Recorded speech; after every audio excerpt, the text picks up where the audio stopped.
Ano 1 do Espaço Laser, em apenas 6 meses, vendemos 120 franquias. Uau. A gente tinha tomado uma decisão muito importante. A gente não iria demitir ninguém em razão da pandemia. A IPO deve ser consequência de um bom negócio. Com loja fechada, como é que eu entrego? Esse é Paulo Moraes, advogado formado pela USP, empresário e um dos fundadores da Espaço Laser, companhia que ele mesmo ajudou a transformar em uma das maiores redes do segmento e levar à Bolsa de Valores. Sua trajetória começou muito antes. Aos 16 anos, Paulo viu o negócio do pai falir e a família recomeçar. Anos depois, enfrentou a pandemia, deixou a cadeira de CEO e iniciou uma nova fase como investidor, sem perder de vista aquilo que considera seu maior legado, a família. Hoje, em A Vida de um CEO, vamos entender as decisões que transformaram sua jornada, como se constrói um negócio de escala, como reconhecer a hora de não mudar e o que o sucesso quando os negócios e família caminham juntos. Eu sou André Augusto e você está na Vida de um CEO. Você está na Vida de um CEO.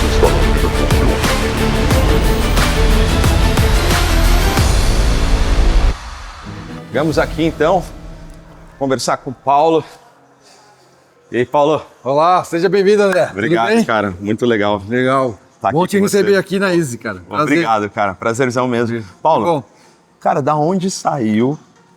Qual foi a ideia para montar uma loja de depilação, uma clínica de depilação, cara? Da onde saiu a nós ideia? estamos falando de Espaço Laser, né? Isso.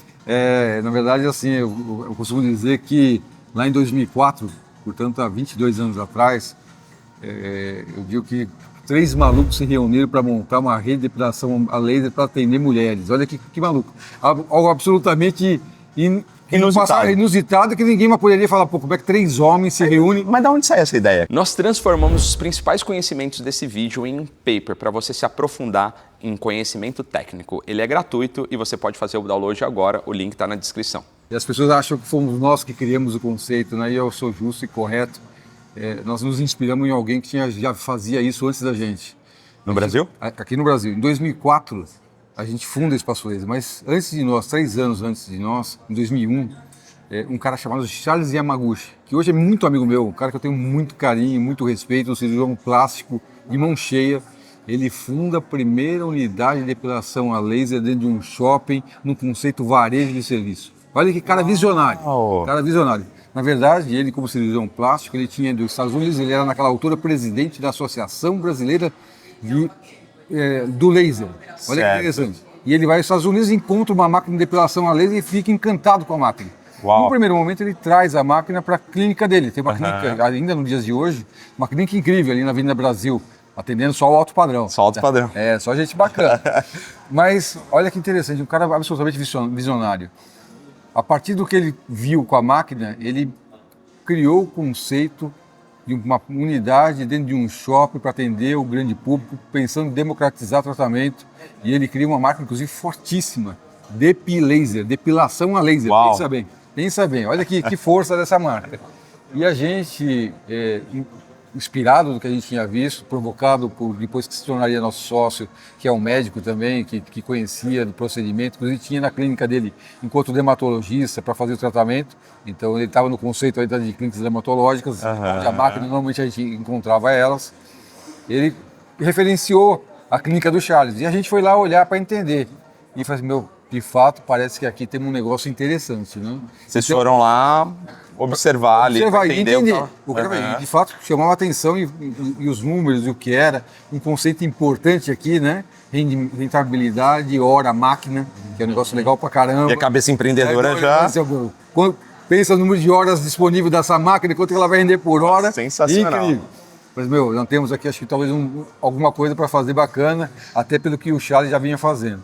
E aí sim, depois de uma conversa sem muito formalidade, diferente do que a gente faz hoje, e eu não recomendo que seja feito como a gente fez lá, por acaso deu tudo certo, mas podia estar Foi no errado. freestyle, total. Total, sem muita formalidade, a gente resolve começar o empreendimento, fundar a companhia, investimos um tempo importante para achar o nome Espaço Laser, porque a gente entendia que precisava ser alguma coisa laser, mas o que viria como antes do laser, a gente trabalha para ter alguma coisa com uma questão sonora bacana, até que um amigo nosso nos ajudou no desenvolvimento e nós chegamos no espaço. Cara, o nome ficou muito bom, né, Paulo? O espaço laser, o espaço da depilação a laser. Então a gente funda a companhia lá em 2004. O que a gente faz nessa altura, a gente tinha a clínica dermatológica do nosso sócio médico, que a gente falou logo, escuta, não tem a menor hipótese de você continuar nesse negócio. Até porque pode criar conflito de interesse. Então, ok, vamos criar uma clínica do padrão, no mesmo conceito que Charles tinha feito, num shopping, num modelo que seria, inclusive, replicável, mas o que era antes a sua clínica vai ter que ser repaginada com essa nova marca, com esse novo conceito, porque... Já com espaço laser. Como espaço laser, porque é disso que nós vamos partir. Mas a cabeça já estava assim, isso precisa ser replicável. A cabeça, aliás, uma coisa interessante de todo empreendedor, quando a gente começa o empreendimento, o grande sonho, meu, aonde vocês querem chegar com isso? Quando a gente tiver 10 unidades, todo mundo é um número... vai ser um negócio extraordinário de fazer uma conta rápida do que seria. Nós vamos ter um negócio incrível, vai ser bacana. Então, nossa luta, o nosso sonho era ter 10 unidades. E olha que loucura. Na cidade de São Paulo, na verdade, grande São Paulo, hoje existem quase 140 unidades de espaço laser espalhadas. Só São Paulo e Grande São Paulo. Então, 14 vezes mais do que a gente sonhou inicialmente com a nossa rede no grande sonho. Então, na verdade, o que eu costumo dizer, na jornada empreendedora, a gente vai modulando o sonho na medida que você alcança alguns degraus, não é verdade? Nossa, que legal. Paulo, eu queria andar aqui, que daqui a pouco a gente vai falar pro pessoal por que a gente está aqui, pois né? Pois é, num ambiente que eu tenho frequentado, tenho vindo, e fica um convite para você e para todo mundo que está nos vendo. Aos sábados, das 9 ao meio-dia. Eu fiquei sabendo que eu tenho vindo para fazer minha atividade física, não é para só bater papo não, então eu venho para puxar um ferro. Eu, minha esposa, e aí os amigos que querem bater papo, conversar, sei lá, vai, ok, vamos fazendo isso junto, revezando inclusive a máquina, batendo papo, eu trago meu personal, o Léo, conversar com a gente, inclusive ele apoia e orienta a gente para fazer de forma correta os movimentos. Então, que legal, que legal. Assim, então, de atividade física, network, bate-papo, reuniões de negócio. Rola muito negócio, né? A gente já vai falar disso. Ô Paulo, em que momento vocês enxergam a necessidade de trazer um artista como a Xuxa como sócio do negócio? Então, esse conceito pra gente surge... Vocês puxaram esse conceito no Brasil, assim, né? E olha que interessante. E eu agora vou lançar meu livro pela primeira vez, me dispus a escrever. Depois de 30 anos no empreendedorismo, eu acho que chegou a hora de dividir pouco a minha jornada, mas não é para contar a minha história. Na verdade, eu venho no livro com a proposta de contar um pouco do que eu errei, do que eu acertei, ajudar o pequeno e médio empreendedor a errar menos, acertar mais e acelerar crescimento. Sensacional. Eu, inclusive, construo o livro dentro de 5 pilares. Se eu tivesse que começar lá hoje, lá no passado, atrás, o que eu deveria olhar, quais os indicadores, o que eu deveria ser olhar para fazer o crescimento mais assertivo. Nossa, esse livro vai ser sensacional, viu? Espero que sim. Eu confesso que eu tenho colocado muita energia, muito carinho, com o objetivo claro de tentar ajudar os pequenos e médios empreendedores. Mas vamos lá, por que veio a Xuxa para o negócio? Porque a gente funda a companhia em 2004. Em 2014, portanto 10 anos depois, eu sou surpreendido num sábado pela manhã, pela notícia de uma revista que eu lia semanalmente. Então, sábado de manhã eu pegava a bendita revista, abria para ler, eu abro a revista e tinha lá uma notícia que dizia o seguinte: Giovanni Ottonelli, um artista de grande relevância e visibilidade nacional, global, abrirá uma rede de depilação a laser no Brasil com um grupo de empreendedores, referenciando inclusive os nomes que eram empreendedores do Rio de Janeiro. Esse pessoal tem dinheiro. Você falou, opa, vai dar trabalho. Me escuta, Giovanni Ottonelli, grande visibilidade, com dinheiro, vão atropelar a gente. 10 anos aqui quebrando pedra, esses caras vão varrer a gente no mapa. Uau. E aí passou um filme na minha cabeça, né? Eu peguei aquela matéria, fotografei, a gente tinha um grupo de WhatsApp entre os dois, eu e os dois outros sócios, fotografei a matéria e disse: senhores, assunto para ser resolvido na próxima semana, urgente. Genial. O Tito, que era um sócio, um sócio querido, que eu gosto muito, aliás, a gente é sócio e amigo muito antes inclusive, da própria Espaço Laser, e teve sempre um hábito muito forte de quando alguém incomodava, criticar. Porra, rapaz, de origem portuguesa. Porra, rapaz, isso é dia de trazer problema para nós. Tito, me desculpe, mas infelizmente, quando a gente encontra um desafio, a gente tem que falar rápido, planejar e pensar qual é o melhor caminho para uma boa execução. Então, com esse novo desafio, pensando o que havia acontecido, então eu tenho dito o seguinte: na verdade eu preciso agradecer a Giovanna Ottonelli. Algum dia eu vou encontrar com ela pessoalmente, tá? Giovanna, fica aí meu agradecimento. Em primeira mão, hein? Fica o meu agradecimento para você, porque ela foi de fato uma pessoa que... Foi o que te startou. O gatilho para a gente fazer a aceleração, porque talvez, se isso não tivesse acontecido, a gente estivesse andando ainda passos lentos, de forma orgânica, sem muita preocupação em pôr o pé no acelerador e ir para cima. E aí, com essa nova informação, eu lembrei de um amigo meu, né? Eu sou muito amigo de José Semenzato e naquela altura eu sabia que ele estava com a Xuxa num projeto de bufês infantis. E aí passou um filme, né? Falei, bom, eles têm Giovanni Ottonelli, nós teremos Xuxa Meneghel junto com a gente, pensando em academias. talvez possa ser algo que faz muito sentido. Aí pego o telefone, ligo para o meu amigo, coloco um pouco a ideia que eu tinha em mente e, para minha surpresa, a resposta foi: você liga no momento absolutamente correto. Isso para o Semenzato? O Semenzato me respondendo. Quando eu passei a ideia para ele, me responde: você me liga no momento absolutamente correto. Dias desses, a Xuxa me disse que adoraria ter alguma coisa no setor de bem-estar e saúde. Talvez seja esse momento. Olha como as coisas se conectam, cara. Então, mas olha que interessante. Eu vou ligar para o empresário dela e vou pedir para que ele venha a São Paulo, ele fica no Rio de Janeiro, eu vou pedir para que ele venha a São Paulo para ele olhar para ver se faz sentido o projeto, o que ele acha. E nós marcamos esse compromisso, ele veio de fato para conhecer nosso negócio, mostramos as lojas, como funcionava, como é que era a modelagem do nosso negócio para ele, ele adorou, mas ao final da conversa ele disse: olha, eu achei incrível o que vocês estão fazendo aqui. E eu acho que faz todo sentido a Xuxa estar, mas ela tem um tema aqui importante. A Xuxa, eu sei que vinha caminhando com uma conversa com a dermatologista dela, pensando em fazer uma clínica juntas. E eu não sei o quanto essa conversa avançou e evoluiu. E eu conheço bem a Xuxa. Por dinheiro nenhum ela vai estragar um bom relacionamento, uma amizade. Olha que valor bacana. Isso forte, Xuxa, isso né? é forte. Então não se troca amizades por dinheiro, relacionamentos construídos por dinheiro. Eu preciso conversar com ela e eu volto com vocês. Então aquele frio na barriga. Né? Esperando. Ele gostou, a resposta a gente não tinha ainda. E aí o Semenzato me liga e fala: Paulo, olha, a Xuxa vem para um show agora em dezembro aqui em São Paulo. Talvez fosse importante nós irmos ao show para você conhecê-la, estar um pouquinho ali com ela para conversar, porque a Xuxa também não faz negócio com quem ela não conhece. Não conhece. Eu falei: lógico, vamos lá, eu só posso levar minha esposa e meus filhos? Lógico que sim, então vamos pro show. Dia 13 de dezembro de 2014, estávamos lá do show da Xuxa. Primeiro no camarote com ela, o primeiro contato que nós tivemos pessoalmente com ela, uma pessoa incrível, uma conversa muito rápida, é verdade, mais para trocar ali uma impressão, falar um pouquinho quem éramos nós, né? Aquela famosa quebra de gelo, né? Processo natural de uma venda. E a primeira foto com ela, então eu tenho guardado com muito carinho essa primeira foto com a Xuxa. 13 de dezembro de 2014. Então eu, Xuxa, minha esposa, meus filhos, pequenininhos ainda, a gente olha essa foto com muito carinho.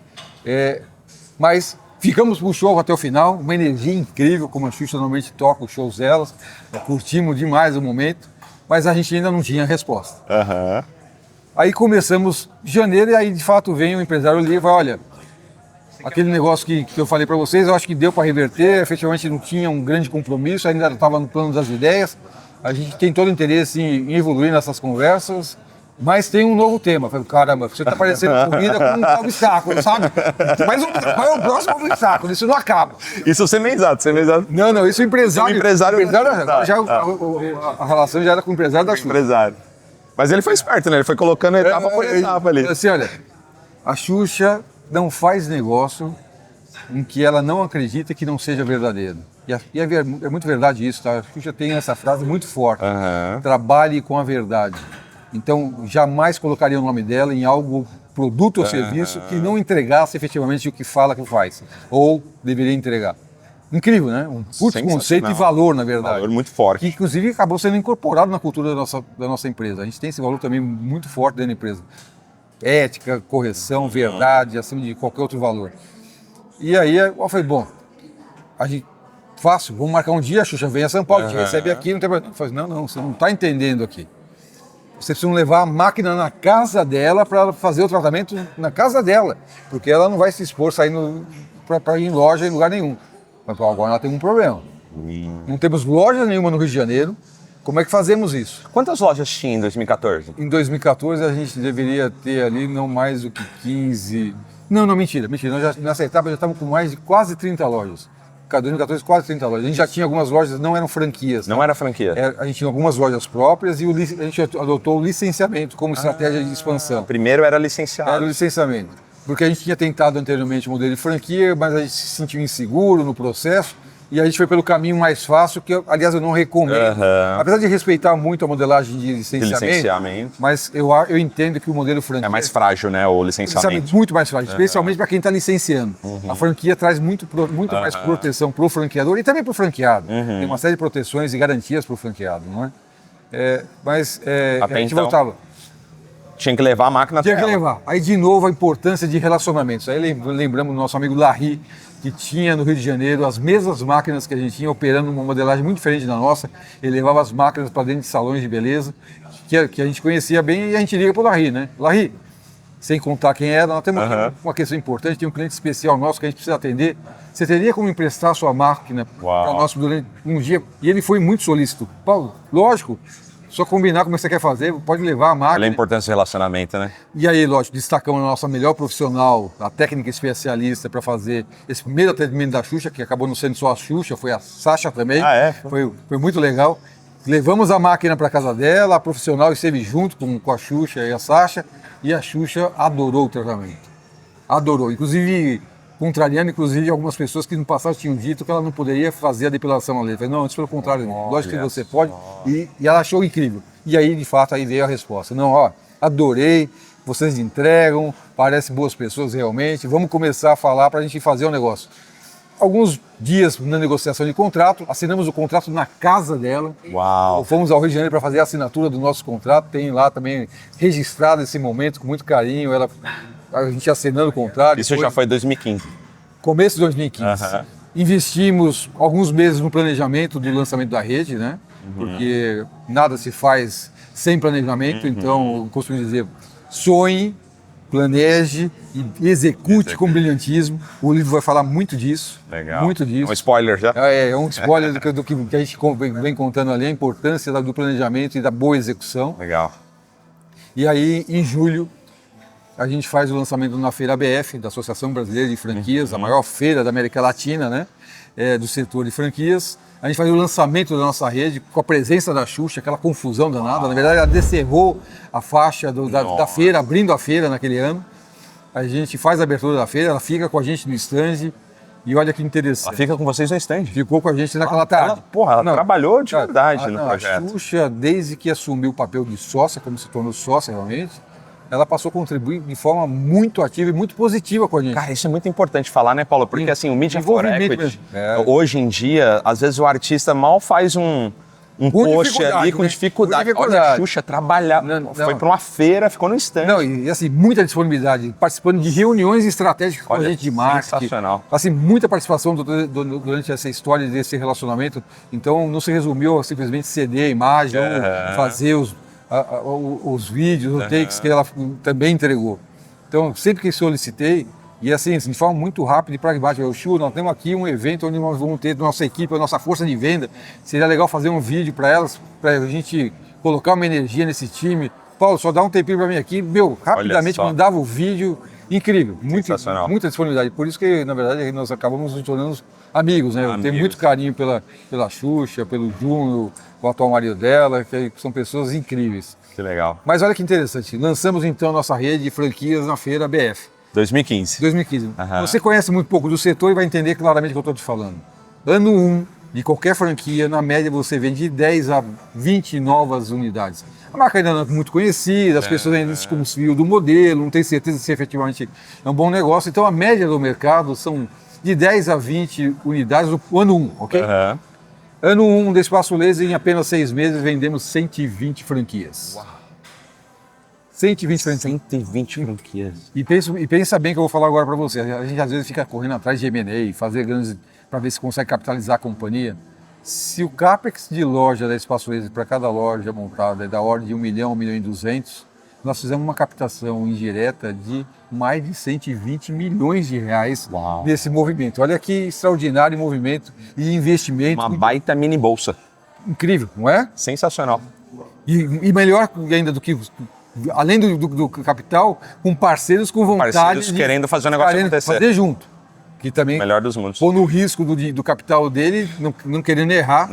E eu também fico muito feliz de dizer que a gente vendeu de fato as 120 franquias, mas uma parte importante dessa jornada.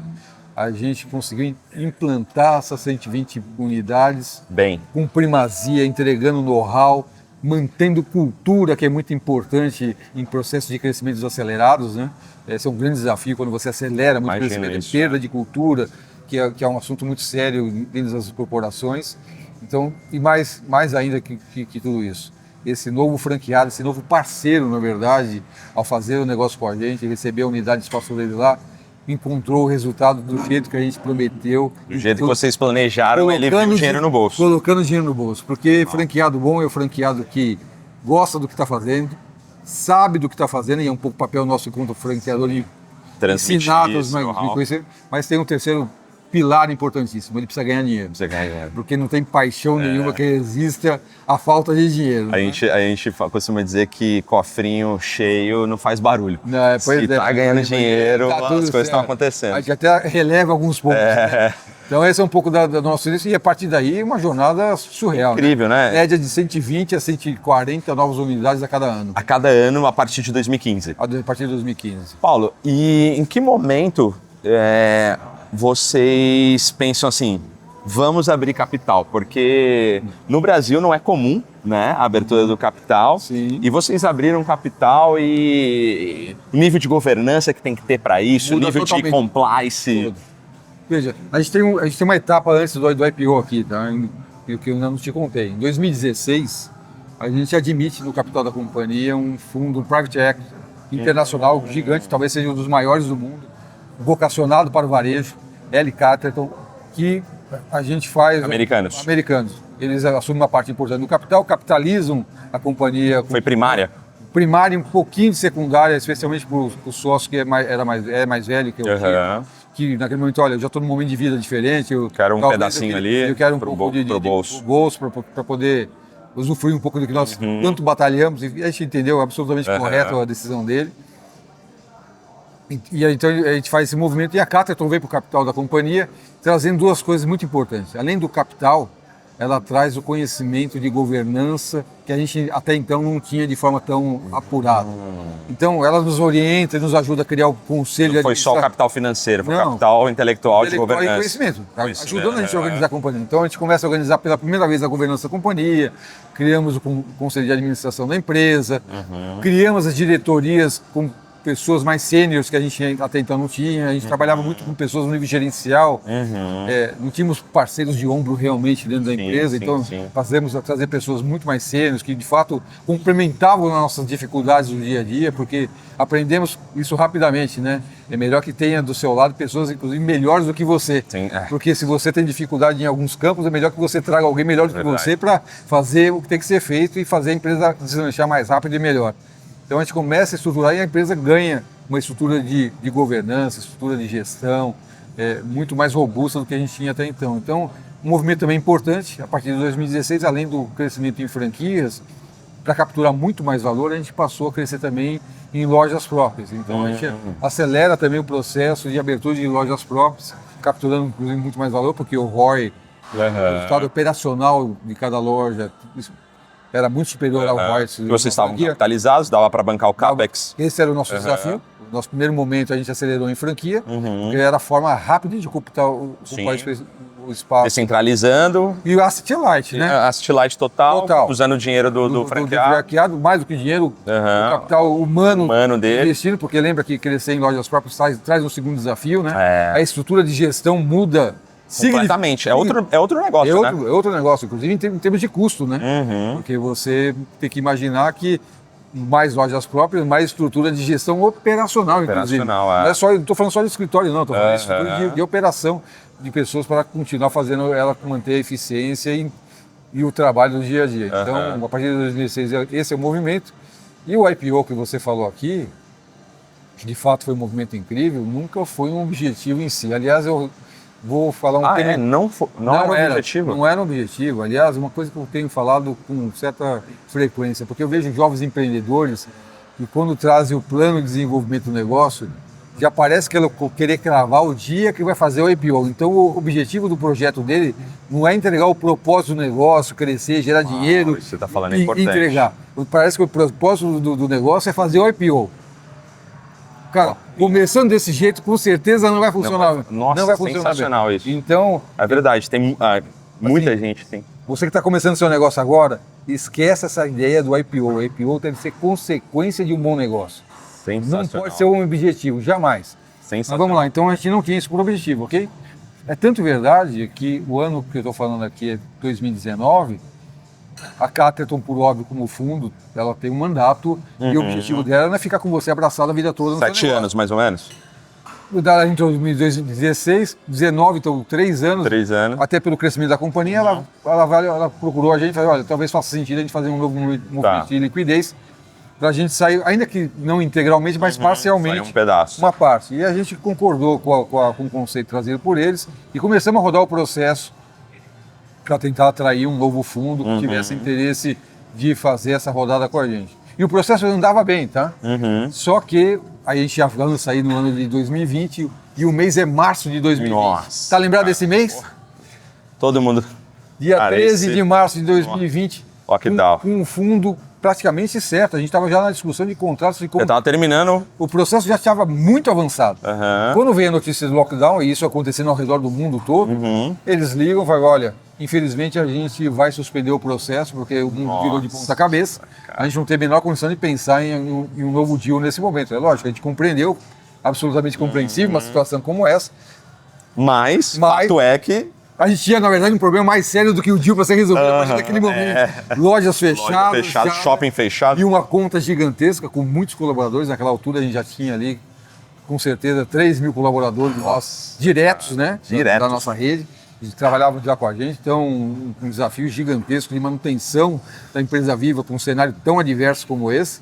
Um desafio ainda mais forte ainda, porque nós somos um varejo de serviços, setor de estética e beleza, regulado, que depende de lojas abertas para entregar o que a gente vende. Com loja fechada, como é que eu entrego? Como faz? Bom, aí uma virada de mesa incrível. É lógico que no primeiro dia, inclusive para dar tranquilidade para todas as pessoas e a equipe, a empresa como um todo, porque se a gente gostaria de manter a empresa viva e aberta, eu precisava contar com as pessoas que estavam na empresa. Você era o CEO na época. Nessa época eu era o CEO. Na verdade, nós éramos co-CEOs. A gente dividia a função de co-CEOs, eu e outros sócios, dividindo um pouco as atribuições dentro da onde a gente entendia que cada um contribuía melhor.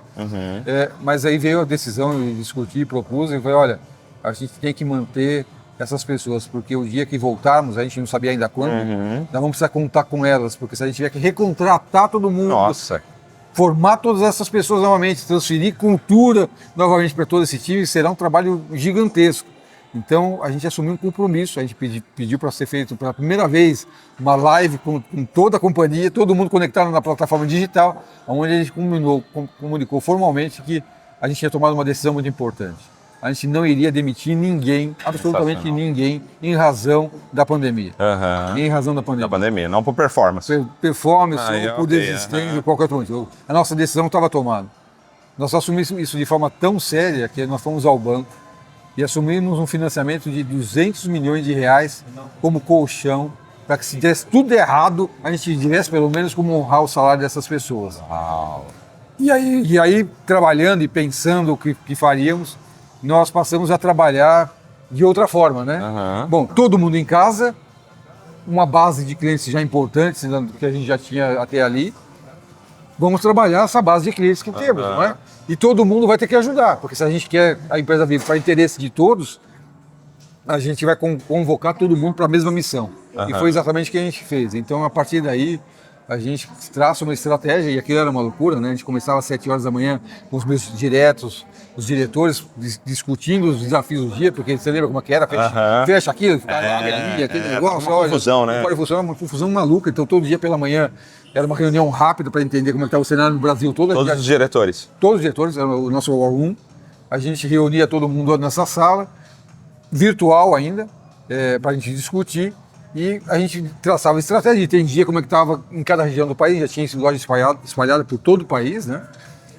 A gente discutia ali e aí nós íamos para a nossa jornada, onde eu assumi um papel que, com muita energia, de muito trabalho, que cheguei a trabalhar 18 horas por dia nessa etapa, mas eu fiz um combinado, falei, escuta, agora, infelizmente, está quebrada a cadeia de comando, porque eu preciso, além de passar a orientação do que precisa ser feito no dia, mostrar para elas que nós estamos acreditando na virada e motivar esse time a fazer. Precisa passar segurança. Segurança, energia, mostrar que a gente está confiando na virada.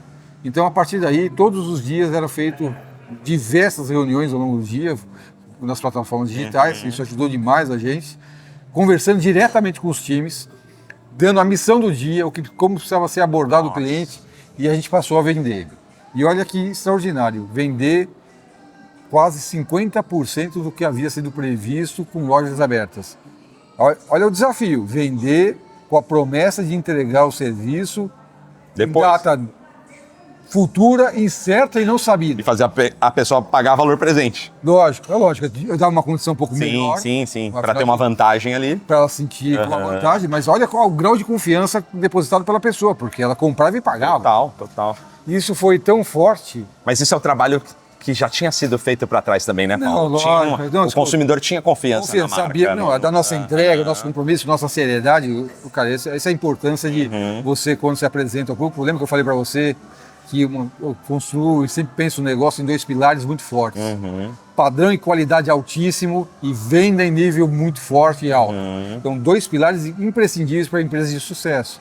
E esse pilar, nesse momento, precisava ser muito forte realmente para garantir a segurança do cliente para vir comprar. Olha, eu vou comprar e não sei quando eu vou receber esse produto ou serviço. Olha que loucura. E seguimos vendendo forte, a ponto de... Lembra dos 200 milhões de reais que eu falei para você? Lembro. Não usamos nenhum centavo. Não precisou. Não precisou. Uau! A ponto de, quando a gente começa a retomar a atividade, abrir de forma ainda incerta, porque abrir e depois fechar, mas pudemos voltar, porque a gente tem a questão da biossegurança como padrão do negócio. Nós somos uma empresa de saúde. Até as pessoas falavam, mas não vão abrir, será que as pessoas irão comparecer para os tratamentos?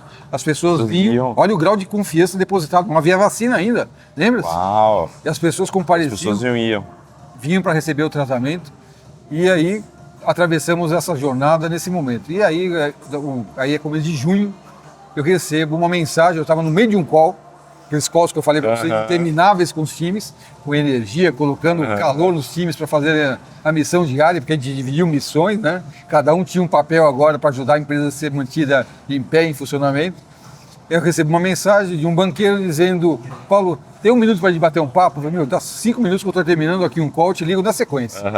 E aí liguei para ele, pô, como é que você tá? Tudo bem? Você quer? Não, Paulo, eu queria só bater um papo com você, para dar um pouco do panorama mundial. Você não precisa nem falar, tá uma loucura, mas não, eu quero te dar um outro olhar, um outro foco.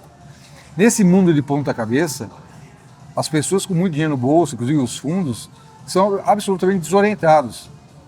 E existe uma busca por ativos resilientes a um momento como esse. Então, o capital hoje busca ativos resilientes a momentos como esse. E talvez, no segundo semestre, abra uma janela importante para os IPOs. E aí eu fui ouvindo que eu acho que ele trouxe muito... E os juros também estavam começando a cair, né? Começando a cair, porque era a forma de incentivar e manter a economia acesa e não deixar todo mundo quebrar, né? E aí ele me contando aquilo com muito mais dados e informação, me acendeu uma luz, né? Caramba, somos nós. Esse IPO estou no momento certo. Esse IPO é nosso. Nossa janela. E aí, terminada a ligação, eu ligo para o meu sócio para contar o que eu tinha ouvido e conversado, mas já tentando vender a ideia do IPO para ele. Você escuta, eu acho que temos que fazer esse IPO. E aí ele me respondeu, Paulo, você está ficando louco mesmo, né? Eu adoro quando as pessoas falam que eu sou maluco. Adoro essa fala. Você está trabalhando que eu maluco, porque ele sabia o quanto eu vinha trabalhando desde então. Você ainda está querendo falar de IPO. Eu falei, meu, relaxa, que essa parte é minha. Eu só estou falando para você que dá para a gente fazer e somos nós para fazer esse movimento. Aí, um pouco mais de conversa, ok, se você acha que dá para fazer, eu te apoio, vamos nessa. Mas a gente tinha que convencer o conselho da decisão de fazer esse movimento tão importante, né? E me preparei para essa reunião, tentando inclusive resgatar os dados passados pelo banqueiro, para uma reunião tensa, sabe aquela que você vai reunião difícil para convencer algo que... Aquele frio na barriga. Não, e achando que eles não fossem querer ou gostar da ideia. E para minha surpresa veio algo incrível, né? Rapidamente todo mundo, ok, faz sentido o que está sendo falado, vamos por esse movimento. Então, agosto de 2020, a gente começa o processo de construção do IPO da companhia. Agosto de 2020? 20. Literalmente no período de pandemia. Total.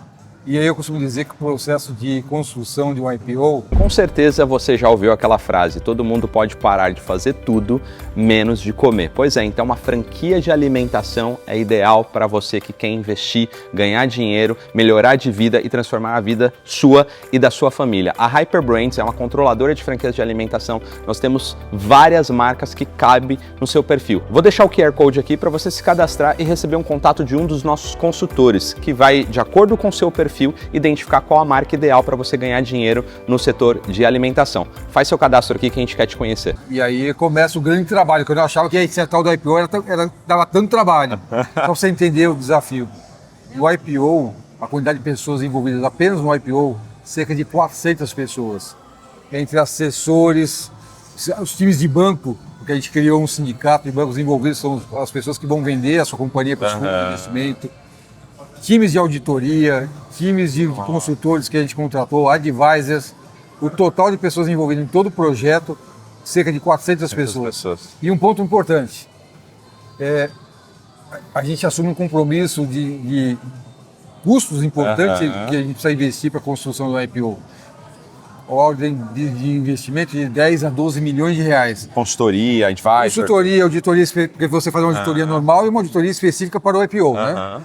Todos os advisors e as pessoas envolvidas com absoluta incerteza que o IPO dará certo.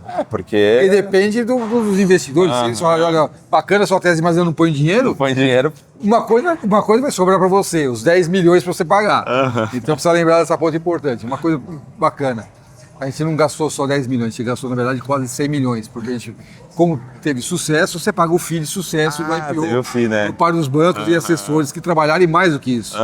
Para as equipes que nos ajudaram a encontrar o IPO. Porque a gente fez uma remuneração variável para todas as pessoas envolvidas da empresa no processo de IPO. Eu não acredito em projetos como você não tenha time. Aliás, eu desconfio fortemente de pessoas que falam todo tempo nada, meu amigo, nós que fizemos isso. Então, ninguém faz nada sozinho? Absolutamente não. Então, como eu sabia que tinha a colaboração de muitas e muitas pessoas, nossos diretores diretos envolvidos em todo o projeto, o combinado era que se isso aqui der certo, tenho a certeza que todo mundo vai ficar feliz e vai pôr um bom dinheiro no bolso. E foi exatamente o que nós fizemos, tá?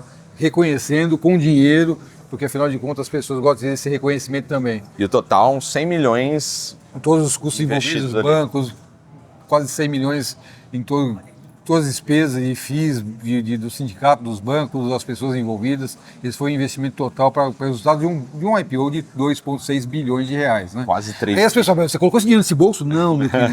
Vamos explicar isso para você. Esse dinheiro é da empresa. O dinheiro, quando você captura dinheiro para o IPO, você tem uma tese para justificar o investidor, porque você está pedindo dinheiro. Porque as pessoas querem colocar esse dinheiro e querem o retorno desse dinheiro. Lógico, sem dúvida.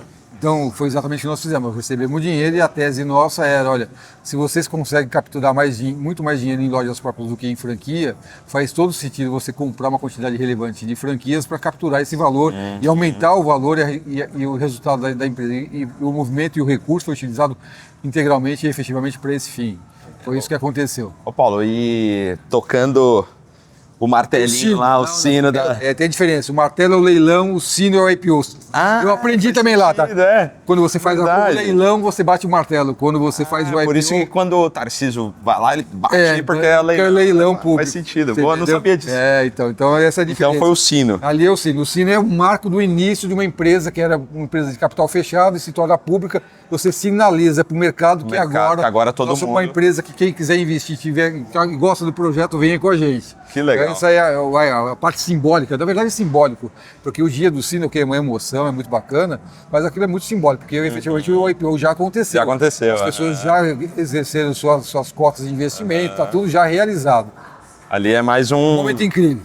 Mas a partir dali a empresa é uma nova empresa com tudo diferente, com muito mais governança, muito mais compromisso, inclusive com todos os investidores. Né? Você tem um compromisso muito importante, é dinheiro de muita gente. E aí eu caminho para um novo momento de vida. Né? Então, eu havia inclusive combinado com todos os sócios e o próprio conselho, ao final de 21, a gente bate o sino no dia 1º de fevereiro de 21. Dezembro de 21, que é um mês importante na minha vida pessoal, porque é o mês onde eu decido algumas coisas importantes para a etapa seguinte, sabe aquele negócio, planejamento, execução. Eu comuniquei ao conselho da minha decisão de fazer a famosa sucessão de posição. E o conselho foi muito bacana, porque, Paulo, você lidera o processo, lógico, com a participação de todos, você lidera o processo, inclusive você vai ter o direito de indicar efetivamente, na hora que todo mundo validar alguns nomes, você vai olhar, olha, eu acredito nessa figura para ser o meu sucessor. Fizemos esse processo, achei que ia ser muito mais rápido. Na verdade, eu só me desligo efetivamente da companhia por volta de setembro de 22. Mas ali já estava desenhado o meu futuro. Qual que seria?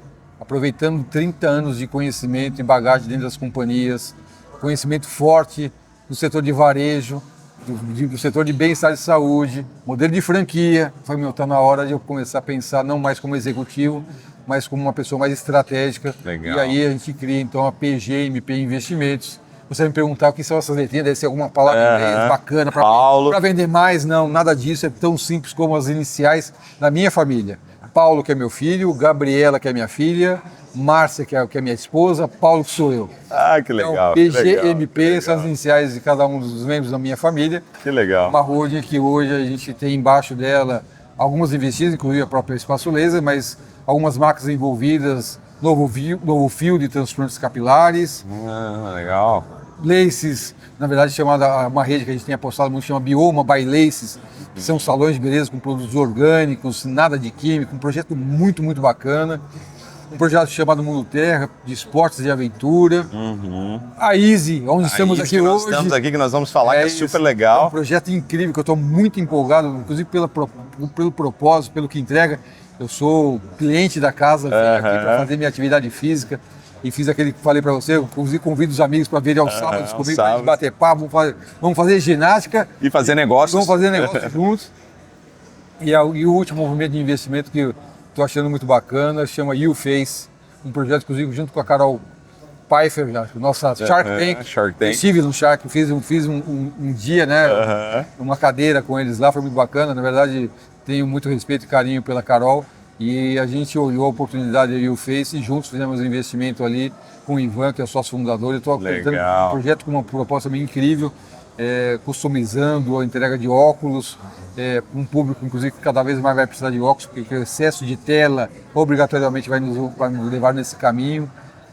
Customizado, uma proposta onde você tem pouco resíduos colocados no meio ambiente, porque ela é feita por um processo muito interessante. Em uma área produtiva na Bahia, com incentivo, uma questão social também importante envolvida no tema. Então é um projeto que eu estou empolgado, estou achando que pode ser muito interessante. De novo, pensando wellness, pensando bem-estar. Então agora tem uma tese, a tese da holding é bem-estar, wellness. Adoro teses de crescimento, então growth, naturalmente. Acredito muito no modelo de franquias, modelos que minimamente já foram testados sem grandes aventuras. Planilha de Excel não me emociona. Tá? Tem que ser operação. Tem que ser operação e de alguma forma já mostrar a condição. Então, normalmente, ver na figura do fundador, empreendedor, onde eu vou estar junto, a figura da experiência do negócio, que sabe o que está fazendo e não aprendendo junto comigo.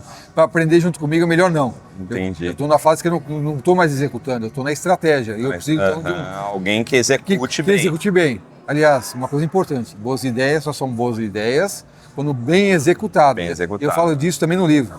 A todo tempo. Tanto é que o título do livro, eu vou dar pela primeira vez para você o nome do Aê, primeira mão. Vamos lá. Da execução ao bilhão. Uau, não existe, bom título. Não existe bilhão sem boa execução. Não existe ideia bilionária, né? Não existe. Aliás, não existe uma única ideia, a bala de prata que vai fazer o sucesso. Existe uma execução bem feita, com um planejamento prévio, consistente, disciplinada para que o resultado seja encontrado. Sensacional. Sem isso, meu amigo, a chance de insucesso aumenta brutalmente. Ô Paulo, você é um cara que gosta de dar uma experiência muito boa para um público de massa, que até então não acessaria aquele luxo, né? Até uma frase que você usa bastante. Agora, Joãozinho 30. E pobre gosta de luxo. Pobre gosta de luxo. Cara, a conta fecha.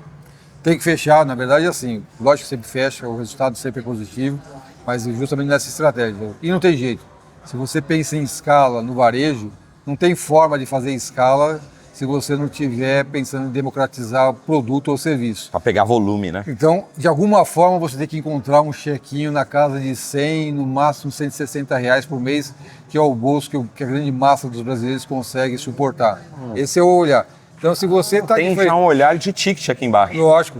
Sensacional, cara. A gente tem um desafio gigantesco no Brasil, né? Quando você olha as camadas por faixa de rendimento, é uma brutalidade quando você olha quem está no topo da pirâmide, qual é a faixa salarial versus a base da pirâmide. Então, normalmente é aí que a gente deve procurar posicionar seu produto ou serviço se você está pensando em escala. E ok, não tenho nada contra o pessoal que pensa no high ticket, tá tudo certo. São modelos de negócio bacanas, são rentáveis, mas são absolutamente diferentes. Você não vai ter uma grande escala no high ticket, é impossível imaginar isso. Sim. Especialmente no Brasil. Então, certamente, no high ticket, rapidamente você terá que procurar mercado em outros países, não mais no Brasil. Então eu costumo dizer, o high ticket é bacana, ok, mas se prepare para 30, 40, 50 unidades no Brasil. Esse vai ser seu teto aqui. É verdade. E a partir daí você tem que olhar para fora, se lá fora tem competidor para você bater a altura com ele. Verdade. Porque se tiver competidor melhor que você fica com uma trava, você criou um teto, né? Esse é um ponto importante a ser observado quando se pensa no high ticket. Mas é um mundo onde eu habitualmente não estou, porque inclusive não conheço direito.